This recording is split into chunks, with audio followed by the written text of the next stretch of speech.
What if I told you that the word God isn't actually his name? For thousands of years, a name existed that was so powerful, so sacred, and so dangerous that an entire civilization decided to stop speaking it aloud. It is a name that even today is treated with such trembling reverence that millions refuse to utter it, fearing they might wake a power beyond human control. It is a name that was nearly erased from human memory, and it all began with a simple question asked by a fugitive shepherd to a bush that burned, but was never consumed. What you are about to discover will fundamentally shift your understanding of the divine.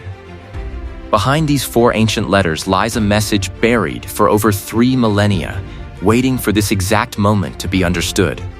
Our story begins in the desolate wilderness of Midian.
Ancient world.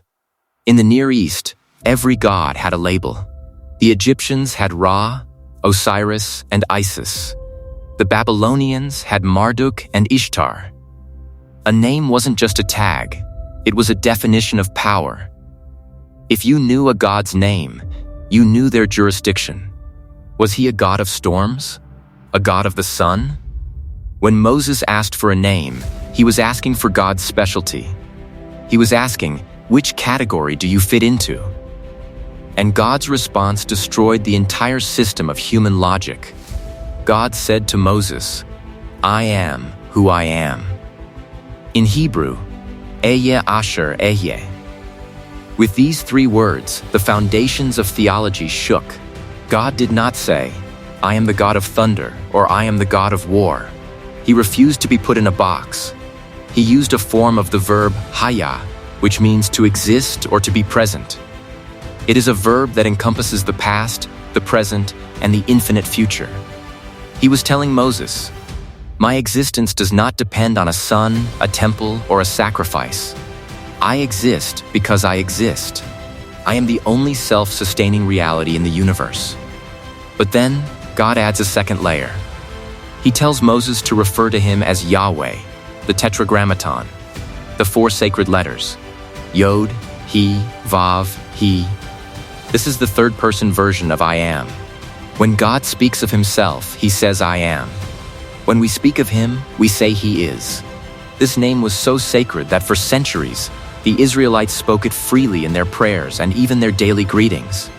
But over time, reverence turned into fear. The 3rd commandment warns, "You shall not take the name of the Lord your God in vain." With the passing of generations, not using it in vain became not using it at all. The silence began. By the time of the Second Temple, the name was only heard once a year, on Yom Kippur, the Day of Atonement. The high priest would enter the Holy of Holies, stripped of his golden robes, wearing only simple white linen. In that absolute darkness and silence, he would whisper the name Yahweh. Outside, the thousands of people gathered would fall on their faces in terror and awe, hearing the sound that sustains the stars. But in 70 AD, the Roman legions burned the temple to the ground. The Holy of Holies was destroyed, the high priest was gone, and the exact pronunciation of the name died with them. Because ancient Hebrew had no written vowels, the breath of the name was lost. What remained were 4 silent consonants. Centuries later, when scribes tried to reconstruct the sound, they accidentally created the word Jehovah by mixing the vowels of Adonai with the letters of the name. It was a beautiful mistake, but a mistake nonetheless. Yet, the name never truly disappeared. It hid itself in the names of the people God loved. Every time we say hallelujah, we are saying praise Yah. It is woven into the names of the prophets, Elijah, Isaiah, Jeremiah. It even sits at the heart of the name Jesus, or Yeshua, which means Yahweh saves. This brings us to the most shocking revelation. Centuries after Moses, a man stood in the courts of Jerusalem and looked into the eyes of the religious elite. He didn't just talk about God, he claimed the name for himself. In the Gospel of John, Jesus says, "Before Abraham was, I am." The reaction was immediate. They picked up stones to kill him. Why?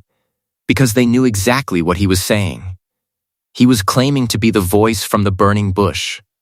He was claiming to be the self-existent one who walked among fishermen and touched the outcasts. Today, the silence of the name continues in many traditions. Some write GD to avoid even the risk of desecration.